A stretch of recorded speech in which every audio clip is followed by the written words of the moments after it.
fortement par les mouvements citoyens. Et ces batailles-là ont impacté très sérieusement sur ce qui s'est passé dernièrement. Maintenant, les mouvements citoyens, je pense, de plus en plus prendront conscience de leur rôle de contre-pouvoir. Évidemment, s'ils empruntent les mêmes chemins, les mêmes travers que ceux des partis politiques, évidemment, ils se comporteraient de la même manière, ce serait simplement faire de la politique sans s'outiller politiquement. Et je pense que généralement, ça crée des difficultés. Ceux qui l'ont essayé en ont fait un peu les frais. Oui. C'est Cheikh Gadio, c'est tous ceux qui ont, Cheikh Bamba Dièye, plus un temps soit peu, tous ceux qui ont convoqué un peu la citoyenneté, sans faire de la citoyenneté pour faire de la politique. Je pense qu'il y a là un problème. C'est vrai que c'est éminemment politique que d'avoir une position citoyenne, mais que la société civile a simplement un rôle, une situation, une posture à prendre, même si elle peut avoir des positions politiques de temps en temps. Mais elle ne doit pas se confondre à la politique. Et je pense que passer par les corniches pour arriver à des postures politiques pose problème. Et ça, je pense que le lecteur... Mais le mouvement citoyen en lui-même est en bon avenir. Absolument, non. Aujourd'hui, dans son véritable rôle. Non, aujourd'hui, il est certain que la citoyenneté est de plus en plus... Et ce qui est intéressant sur le scrutin d'hier, c'est justement toutes les forces du passé qu'on a convoquées. Toutes les forces rétrogrades, toutes les forces qui voulaient plomber ce pays, nous ramener dans la féodalité, voire même dans plus au Moyen-Âge, et toutes ces forces qu'on a convoquées, les citoyens ont dit non, écoutez, nous ne sommes plus là, nous sommes au XXe siècle. Nous allons boucler avec justement ce sujet. Il va boucler le... Alors nous allons repartir pour voir Mame Fatou. Pierre, vous nous faites voir Mame Fatou très rapidement, Mame. Voilà, donc vous avez l'antenne pour la question du jour et peut-être votre petit commentaire de conclusion.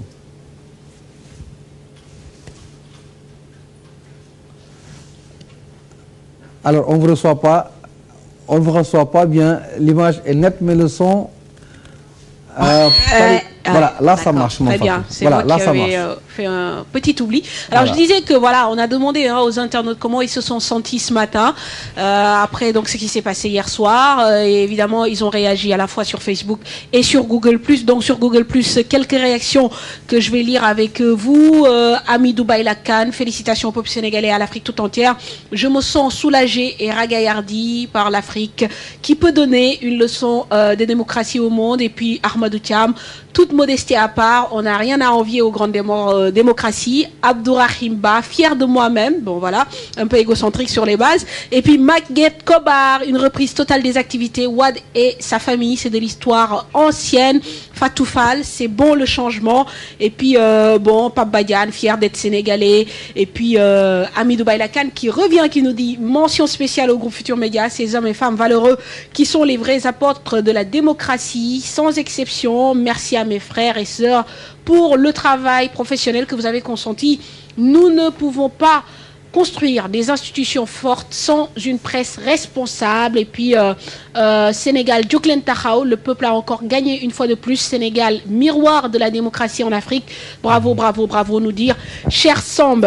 Donc voilà hein, les réactions un peu dans le même ordre d'idée que ce qui s'est dit tout à l'heure sur Facebook. Maintenant, pour la question du jour, j'ai envie de demander aux internautes, d'après eux, quelles sont les erreurs que ne doit pas commettre Macky Sall pour bien mener sa barque dès le départ hein, de son mandat, dès le début de son mandat. Quelles sont les erreurs à ne pas commettre bon, on sait que en 2000, il y avait eu beaucoup d'espoir déçus, et cette fois-ci, l'attente est encore plus grande. Donc, quelles sont leurs idées par rapport à la manière dont je dois gérer son pouvoir Macky Sall à réagir, bien sûr, toujours sur Google+, Twitter et Facebook, Papis. Voilà, ce qu'il ne faudrait surtout pas faire. Mame Fatou, merci. Donc, à demain, on se retrouve. Nous sommes malheureusement un peu rattrapés par le temps. Nous avons deux axes. Ce sont les attentes des Sénégalais, mais aussi le ndigal. Alors, on partage les sujets. À vous, Momar Djong, pour le ndigal dans cette présidentielle. Il y a deux mythes, en fait, qui se sont complètement effondrés avec cette élection présidentielle. C'est le mythe de l'argent. parce qu'on n'en a jamais autant utilisé qu'entre ces deux tours pour conserver un pouvoir et ça n'a pas fonctionné, et le mythe du ndigal. Parce qu'on n'a jamais vu un marabout, fût-il périphérique, aussi engagé à vouloir consacrer et à donner corps à son ndigal, quitte à faire campagne. Et ces deux mythes-là se sont complètement affalés. Et je crois que c'est un des enseignements à tirer de cette élection. Ensuite, et c'est par là peut-être que je vais terminer, je suis tenté de dire bravo à Macky Sall pour sa victoire, mais aussi félicitations au président de la République Abdoulaye Wade, parce qu'il ne faudrait pas quand même perdre de vue que cette élection présidentielle, autant pour le premier que le second tour, ont fait l'objet quand même d'une parfaite organisation.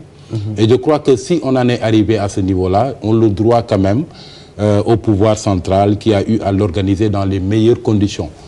Si on se réfère un peu au système de notation qui a cours dans les pays occidentaux pour jauger un peu de leur situation économique, on peut dire que le Sénégal quand même a su conserver son triple A démocratique. Et c'est tout à l'honneur du peuple sénégalais et c'est à l'honneur du gouvernement également qui a organisé cette élection dans de bonnes conditions. Major, sur le ndigal, on va vous laisser le temps de revenir sur les attentes de façon plus résumée. Sur le ndigal spécifiquement. Non, je pense qu'il faut relativiser même sur le ndigal. Depuis 1988, l'ère des premiers ndigal, jamais le ndigal n'a impacté l'électorat de manière générale. Je pense que quand même, sur ce plan-là, le Sénégalais avait fait le départ depuis longtemps. Il y avait beaucoup plus de bruit. Et en plus de ça, ce que je voudrais dire, c'est que je pense qu'il faut relativiser, même pour l'argent. On a plus fait l'illusion de beaucoup d'argent plutôt que de l'argent. Parce qu'en réalité, je ne suis même pas convaincu qu'il y avait autant d'argent. C'est vrai, on a donné l'impression qu'au palais, c'était un coffre-fort ambulant. Mais on a plus vu des gens peut-être venir même se chamailler pour 100 000 francs, pas pour des sommes faramineuses comme on l'espérait. Je pense que Wade a fait dans le bluff total, dans l'illusion, il est très fort à ce niveau. Parce que quand même on est un pays encadré et surveillé. Je pense que quand même si les sommes avaient atteint un certain nombre, les gens auraient mis le là. C'est vrai que la corruption, l'achat des consciences, tout cela a existé. Mais en réalité, ça n'a pas dépassé, de mon point de vue, des proportions assez importantes. Mais ça reste à vérifier. Par contre, ce qui est important, c'est que toutes les forces rétrogrades, comme en 2000, j'espère, et je crois que c'est à ce niveau-là que Macky Sall est attendu. Je pense qu'il a eu des positions de principe extraordinaires, que les marabouts sont des citoyens comme tout le monde, et ça c'est vrai. Ils ont des rôles sociaux à jouer, aussi importants que le nôtre, parce que c'est des rôles qui permettent à la société d'être régulée et qui permettent à la société de fonctionner correctement. Et ces rôles-là sont respectables et font des gens respectables. Autant nos rôles font de nous des gens respectables si nous ne les menons et nous le faisons correctement. Mais aujourd'hui, il faut savoir raison garder. C'est une république de citoyens, ce n'est pas une république, un état de sujets. Il n'y a pas de sujets, c'est des citoyens qui sont là. Et les citoyens sont égaux. Et ils ont un devoir comme un droit. Et je crois que c'est ça qui est important. Maintenant, je voudrais aussi peut-être dire, et peut-être rendre hommage à la suite de Momar, mais à une personne en fait, c'est le directeur général des élections. Quel que soit par ailleurs, on n'oublie pas que depuis les élections chahutées de 96 et à Dakar, et qui a obligé le pouvoir Diouf d'accepter un certain nombre de transformations, notamment la création d'une direction générale des élections à l'époque, et la mise en place de l'Observatoire national des élections, qu'il y a eu un homme, un inspecteur général d'État, et qui a toujours, et qui a conduit à une douzaine d'élections depuis cette date, qui sont sans tâche, et sans tambour ni trompette. Ça quand même aussi, c'est... Qui est devenu un modèle d'organisateur. D'organisateur, aussi bien ici qu'en Afrique. Et ça, je pense quand même qu'il faut lui rendre hommage à ce niveau-là. Et il avait dit, je crois, je l'ai entendu dire que lui ne fera rien pour que ses enfants aient honte de leur père. Voilà, très rapidement, en 30 secondes, Momar, les attentes des Sénégalais sur l'élection de Macky Sall. Très rapidement, parce que... J'ai comme l'impression qu'on a fait du surplace depuis 2000, parce que tellement que les attentes à l'époque sont également celles qui sont attendues. C'était le parti de la demande sociale. On disait à l'époque, il y a un célèbre député qui disait que en fait, son parti n'avait pas été défait par le PDS, Parti démocratique sénégalais, mais par le PDS, Parti de la demande sociale. Donc, elle est aussi pressante.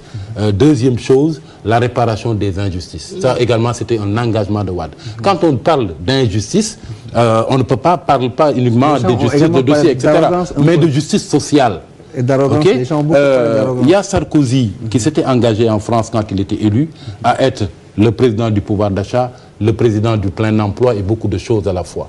Je crois qui trop embrasse mal étreint. Il y a deux choses que l'on demande et que l'on attend de Macky Sall. Régler la demande sociale, mais également créer beaucoup plus de justice dans ce pays. Et ensuite assainir et respecter le fonctionnement normal des institutions. Écoutez, moi je suis totalement en phase avec Momar là-dessus. Je pense que même le nettoiement simplement des écrits d'Ozias suffirait largement au quinquennat de Macky Sall. Je pense que non. Aujourd'hui, la gouvernance du Sénégal a besoin de vertu. On a besoin de ramener les Sénégalais et les Sénégalaises à quelque chose de fondamental et d'essentiel en société et en État. La vertu, le respect du bien public. Voilà, c'est malheureux, c'est dommage qu'on n'ait pas parlé de la presse, mais sa vocation c'est de servir les autres et de ne pas se servir. Ce sera une autre occasion. Merci à tous ceux qui nous ont suivis. Major Fall, coordonnateur de Sud Quotidien, Momar Diong, du rédacteur en chef du journal Nouvel Horizon. Merci à Manfatou, merci à la régie également. Papis Diaw était avec vous dans ce 17-18 d'après présidentiel. Merci et excellente soirée à tous.